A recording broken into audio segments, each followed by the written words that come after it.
요한복음 18장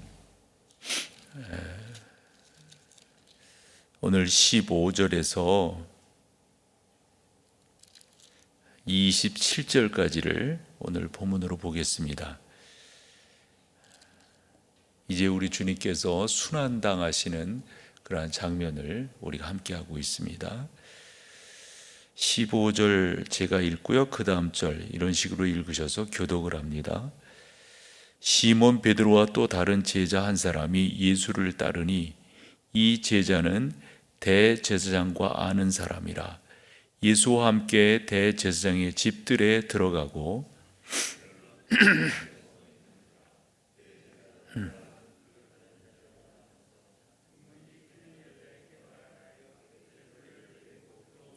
문지키는 여종이 베드로에게 말하되 너도 이 사람의 제자 중 하나가 아니냐 하니 그가 말하되 나는 아니라 하고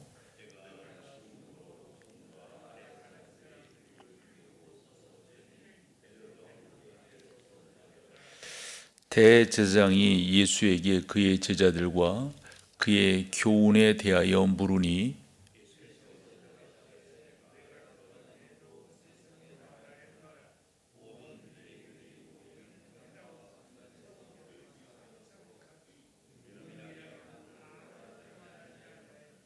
어찌하여 내게 묻느냐? 내가 무슨 말을 하였는지 들은 자들에게 물어보라. 그들이 내가 하던 말을 아느니라.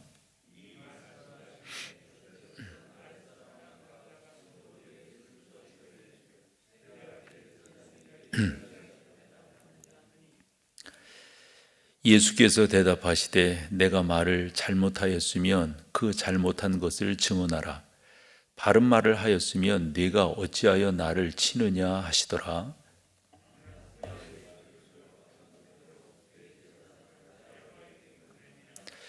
시몬 베드로가 서서 불을 쬐더니 사람들이 묻되 너도 그 제자 중 하나가 아니냐?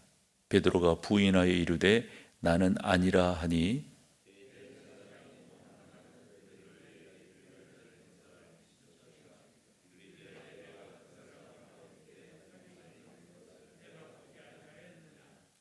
27절 같이요. 이에 베드로가 또 부인하니 곧 닭이 울더라. 아멘. 그래서 이제 예수님께서 그 안나스에게 그리고 이제 가야바 대제사장에게 이제 넘겨지는데 아마 이것은 이제 행정적인 절차라고 보여집니다. 당시의 실권은 장인이었던 안나스가 근데 이제 나이도 있고 그러니까 가야바에게 아마 그 대제사장의 직위를 물려주었지만은 실제적인 역할은 안나스가 했다 이렇게 보여져요. 그리고 이렇게 신문을 한 다음에 절차적 어떤 수순을 밟기 위해서 가야바에게 보내는 그런 장면이 오늘 본문의 주된 어찌 보면 진행 상황입니다. 그 상황 속에서 예수님이 13장 우리가 앞서서 살펴보았어요. 새 계명을 그때 베드로가 나는 절대 그때 네가 닭이 3번 울기 전에 나를 부인하리라 이리 말씀을 하시잖아요.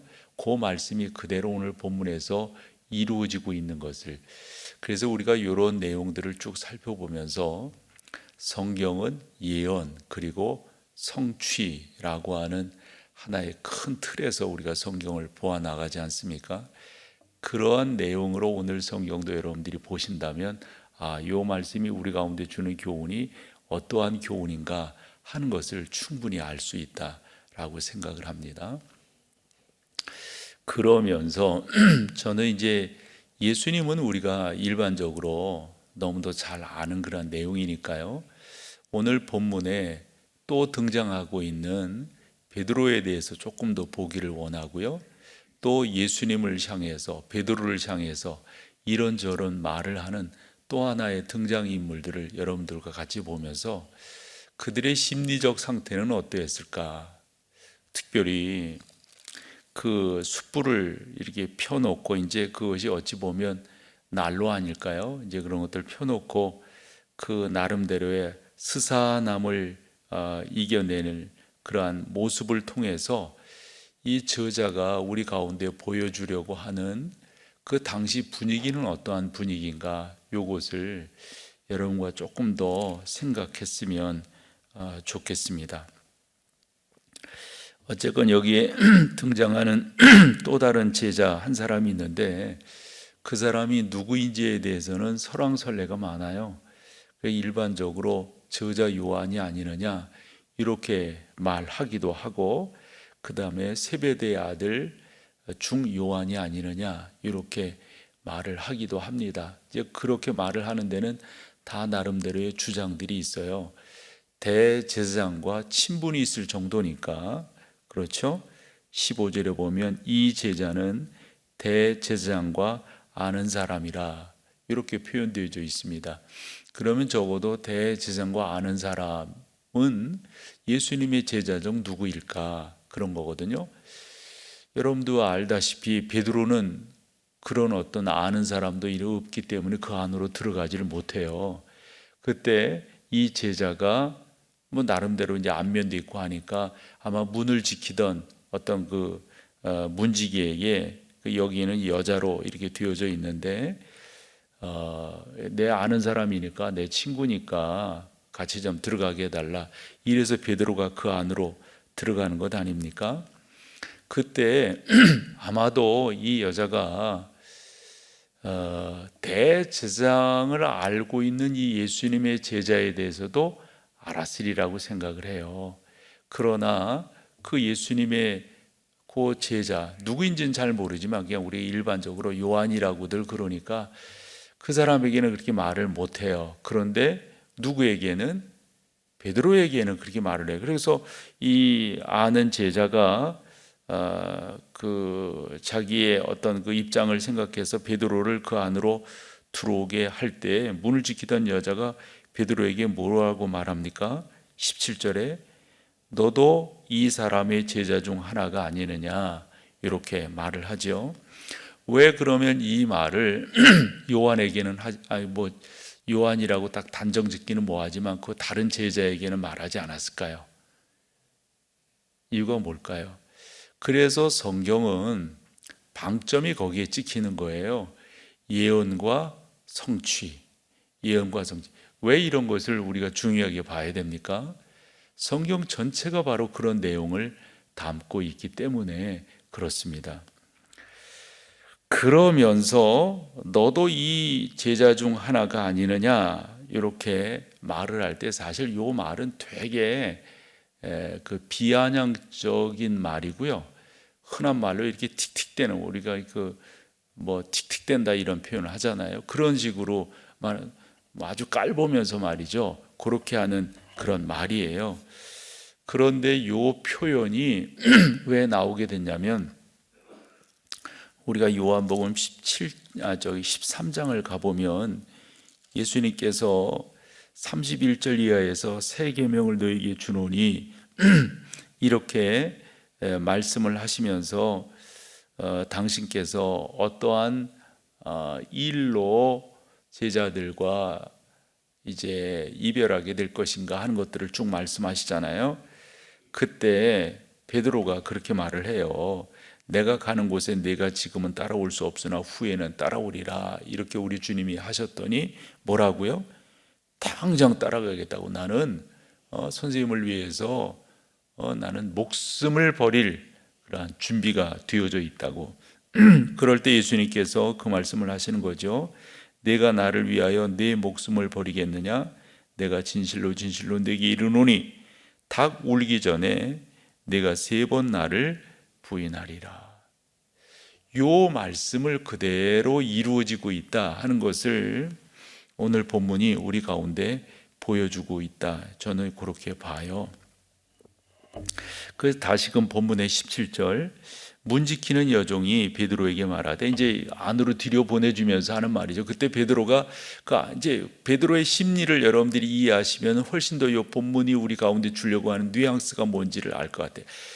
지금 예수님은 잡히신 거 아니에요. 묶여가지고 지금 들어가신 거 아니에요. 지금 재판받기 위해서. 그때 베드로는 그 안으로 들어갈 입장이 못 됐어요. 신분이 그렇기 때문에. 그래가지고 먼저 들어간 그 예수님의 제자가 대장을 알고, 그래서 그 사람의 이름으로 그 안에 이렇게 들어갈 때 베드로의 마음은 어땠을까요? 베드로의 마음은 아마 꽤 많이 떨리지 않았을까요? 어찌 될 건가 되게 막 이렇게. 그런데 거기다가 이 여종이 못을 박습니다. 너도 이 사람의 제자 중 하나가 아니냐, 이렇게 딱 못을 박아요. 요 말을 들을 때 베드로의 마음은 어땠을까요? 저는 그 마음을 좀 이렇게 읽어보고 싶어요. 베드로 그때 어떤 마음이었을까?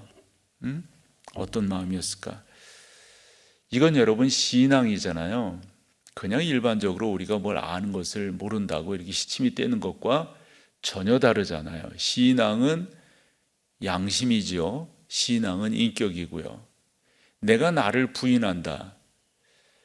여러분, 이것은 우리가 사람이기 때문에, 이성이 있기 때문에 이건 상당히 어려운 부분이에요. 내가 나를 부정한다. 이거 되게 어려운 거예요. 그래서 일반적으로 고문이라든가 이런 거 할 때 늘상 먼저 하는 게 뭐예요? 너 이름 뭐야? 너 뭐야? 이런 걸 물어보는 이유가 그 정체성에 대한 분명함. 넌 누구잖아. 그러면서 그 다음 이야기 나오는 거거든요. 항상 뭔가 신문할 때는 넌 누구야? 이거부터 이야기하는 거잖아요. 그런데 베드로가 이 가장 중요한 내가 누구인가에 대한 질문 앞에 나 아니에요, 이렇게 말할 때 이 베드로의 마음은 어땠을까요? 우리가 이런 경험들을 이제 못해서 그렇지만, 그 이제 기독교회사에서도 이렇게 보면은 예수 그리스도를 부인하라고 할 때 그 부인하지 아니하고 그 엄청난 고난을, 그거 여러분, 그거 아무나 할 수 있을까요? 그렇게 자기를 부인한다고 하는 것만큼 힘든 게, 나 아니야, 이렇게 말하는 게 이게 보통 어려운 일이 아닌 거죠. 보통 어려운 일이. 나를 부인한다고 하는 게, 나는 그 지난번 에든버러 갔을 때 거기 지붕 없는 감옥, 언제든지 도망갈 수가 있어요. 언제든지. 그냥 이게 담벼락만 쳐져 있는 거예요.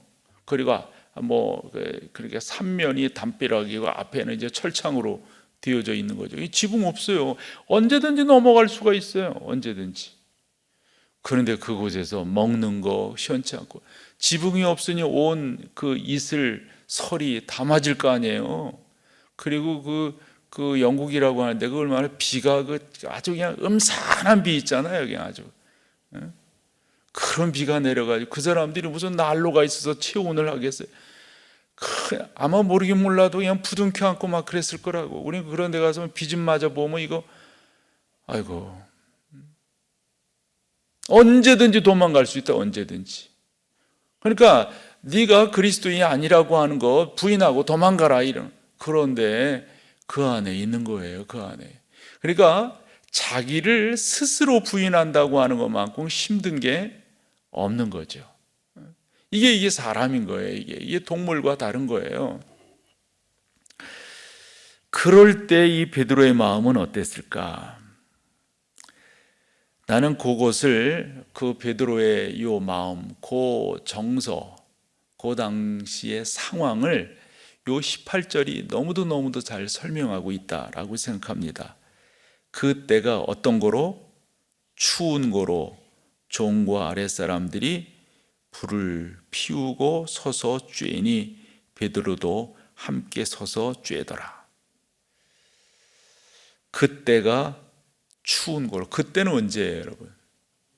그때는 우리식으로 말하면, 지금 우리의 절기로 말하면 부활절 정도 되는 거 아니에요? 이스라엘을 여러분들이 아신다면 말 그대로 봄이에요. 좋은 우리는 좋은 날씨인데 이제 그 사람들에게 뭐 조금 다를 수 있게. 또 낮 시간은 진짜 덥다고요.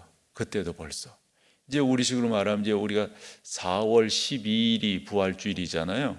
그 한 주간 전이니까 되게 막 그때는 아마 그런데 여기에는 그때가 그래서 제가 이 자료들을 찾아봤어요. 그때가 진짜 추웠나 그랬더니 한 주석이 그런 표현을 썼더라고요. 아마 이상 기온이었을 거다. 근데 좀 적절하지가 않아요. 그래서 그때가 추운 고로라고 하는 이 표현을 통해서 저는 이 저자 요한이 당시 베드로가 어떠한 상태였었는가를 간접적으로 표현해 주고 있다라고 생각을 해요. 뭐 제가 보는 게 다 맞는 것은 아니겠지만은 좀 베드로라고 하는 인물을 좀 그렇게 그러면서 있잖아요. 이것도 봐봐. 너 저 사람의 따라다닌 제자 아니야? 이제 그러면 그 제자라고 하면서 같은 부리니까 이제 같이 심판도 받게 되고 이제 벌도 받게 되고 다 그런 입장 아니에요. 그런데 이 베드로 추니까 그 이제 종과 아랫 사람들이, 이 종은 누구겠어요? 아마 문 열어준 사람도 여기에 속하지 않을까요? 그 사람들이 날씨가 추운 거로 둘레 이렇게 앉아 불을 쬐는데 베드로도 어떻게 하는 거예요? 거기에 자기 몸 좀 쬐니 베드로도 함께 서서 쬐더라. 어떤 모습일까? 만약 그것을 영화로 만들고 뭐 연극으로 한다면 그때 베드로의 표정 어떤 표정일까요? 뭐 우리가 표현할 수 없을 그런 그 야릇한 표정일 것 같아요. 야릇한, 왠지 좀 두려워하면서, 왠지 자기가 부인한 것에 대해서 왠지 마음의 무거움을 느끼면서, 게다가 또 날씨는 왜 이렇게 또 궁상맞아. 이런 종합적인 것들이 요 안에 다 들어가 있는데, 그 들어가 있는 그것이 뭘까요? 아마 베드로의 마음이라고 생각을 합니다. 그러면서 이제 대제사장이 물어요. 근데 여러분 그 19절에 이거 되게 중요한 표현이에요. 대제사장이 예수에게 무엇을 묻습니까? 너 뭘 가르쳤어? 요것만 묻는 게 아니죠. 그 앞에 뭐예요? 그의 제자들과 그의 교훈에 대하여 묻는다 그래요. 여기서 그의 제자들, 너를 따라다니던 자들이 지금 어디 있느냐? 뭐 이런 거 아닐까요? 그런데 여러분, 예수님의 답 가운데서 제자들에 대해서 이런 방구 뭐 있어요? 하나도 없어요. 하나도 없어요. 여러분, 우리가 앞에서 본 적이 있어요. 8절, 9절. 18장이죠. 8절, 9절. 같이 한번 읽어볼까요? 시작. 예수께서 대답하시되 너희에게 내가 그니라 하였으니 나를 찾거든 이 사람들이 가는 것을, 여기서 이 사람들은 누굽니까?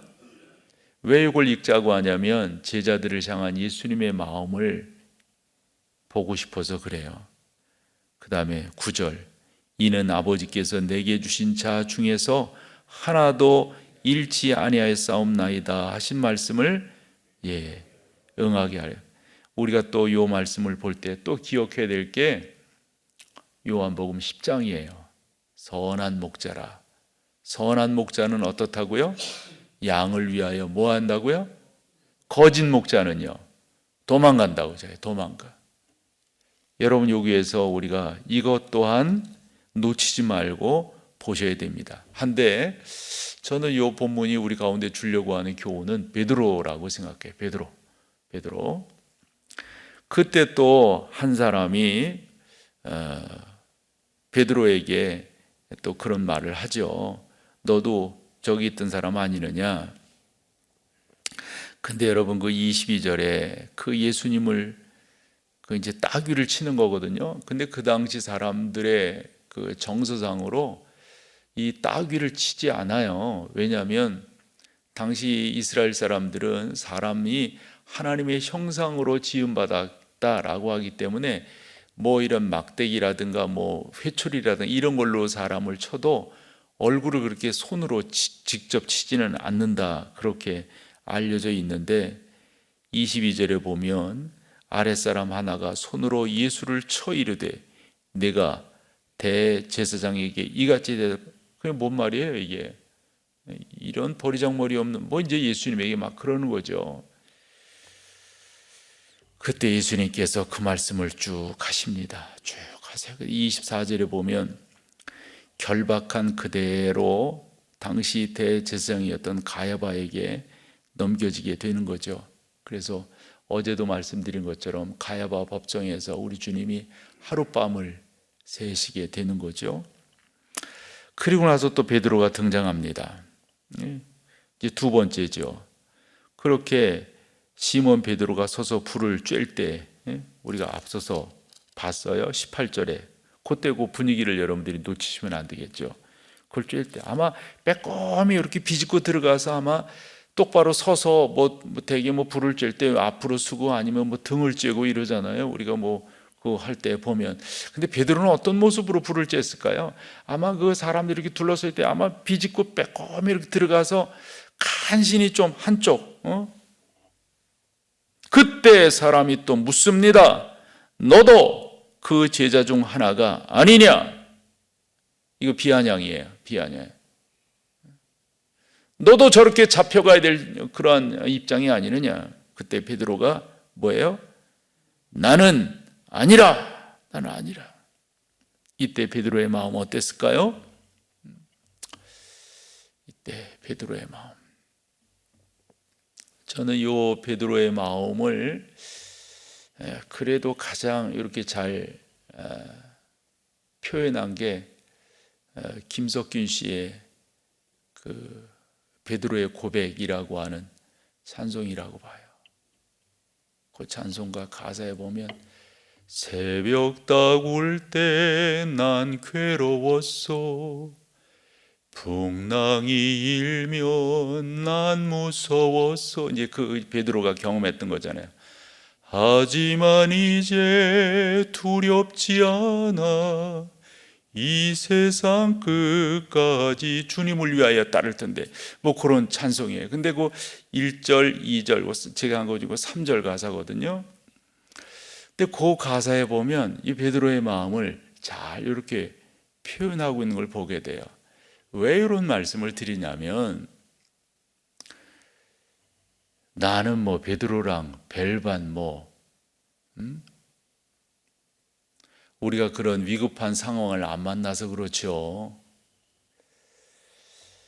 언제 우리가 자라면서 예수 부인하라고 그런 겁박을 당한 적이 있어요? 핍박을 받은 적이 있어요?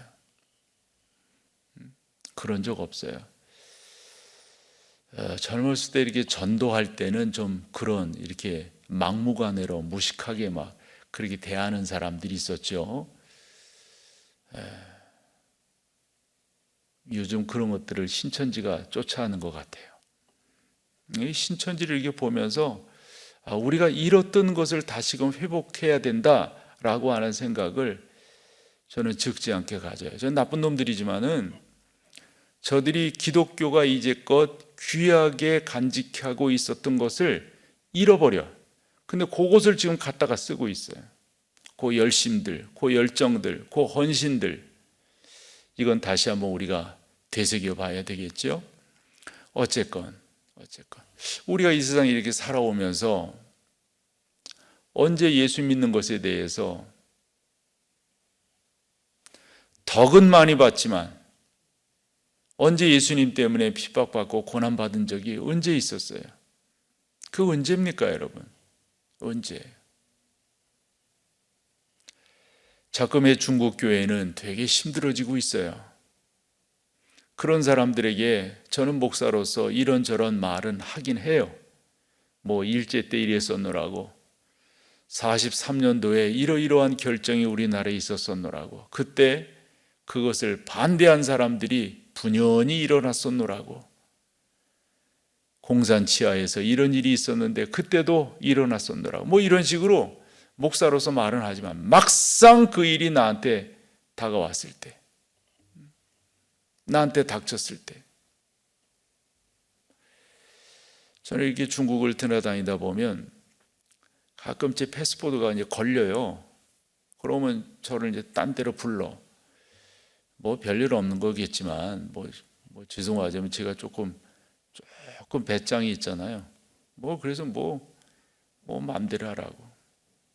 근데 항상 나를 이렇게 한때는 항상 불러. 패스포드 이렇게 보다가 그러면 죄송하지만 한켠에서는 혹시 이런 생각이 들 때가 있다고요. 이런 생각이. 혹시 뭐 잘못되는 거 아니야? 혹시. 이제껏 살면서 그 정도는 경험했어도 이런 거 언제 경험했냐고, 이런 거. 그러니까 여러분, 저는 그렇게 생각해요. 베드로 이런 이렇게 말하면 안 된다니까. 이게 나일 수 있어요. 이게 나는 오늘 성경 오늘 아침도 이렇게 보면서 18절이 예사롭게 보이지가 않더라고요. 그때가 추운 고로. 진짜 그때가 추웠나? 진짜 추운가? 뭐 밤이기 때문에 뭐 밤 시간은 좀 그렇지만, 그래서 불을 피곤 하지만 그래도 근데 저는 이것을 베드로가 어떠한 심리 상태인가를 잘 보여주려고 하는 저자의 표현이다, 이렇게 생각을 해요. 아무래도 여러분 이렇게 결론을 지어요. 그 누구도 있잖아요. 장담할 수가 없어요. 이 우리는 주님이 지켜주셔야지, 주님이 붙들어 주셔야지. 그래서 계속 우리가 해야 될 것이 있다면 기도하며 나가는 거죠. 하나님, 우리 이렇게 붙들어 달라고, 이렇게 인도해 달라고. 참 이 교회도 이렇게 보면 얼마나 그릇된 사람들이 많나요? 참 많죠. 그러나 우리가 잘 지켜나가면 우리 주님께서 역사하시고 선히 인도해 주실 줄로 믿습니다. 우리 같이 힘을 내시자고요. 힘을 내셔서 이럴 때 더 힘있게 일어나는, 바울은 대장부처럼 일어나라고 했는데 우리가 그렇게 대장부처럼 일어나는 그런 귀한 은혜의 역사가 있기를 소망합니다. 우리 같이 오늘도 통성으로 기도하며 나가죠. 주님께서 주님의 교회를 지키시고 이 민족에 긍휼을 베풀어 주시고 코로나19는 물러가고 성령의 바람이 부는 귀한 이 민족, 이 나라가 되게 도와 주옵소서. 사분오열되어져 있는 모습들이 너무 안타깝지요. 그러나 하나님께서 선히 인도해 주실 것을 우리는 믿습니다. 다같이 주여 한번 외치고 통성으로 기도하며 나갑니다. 주여!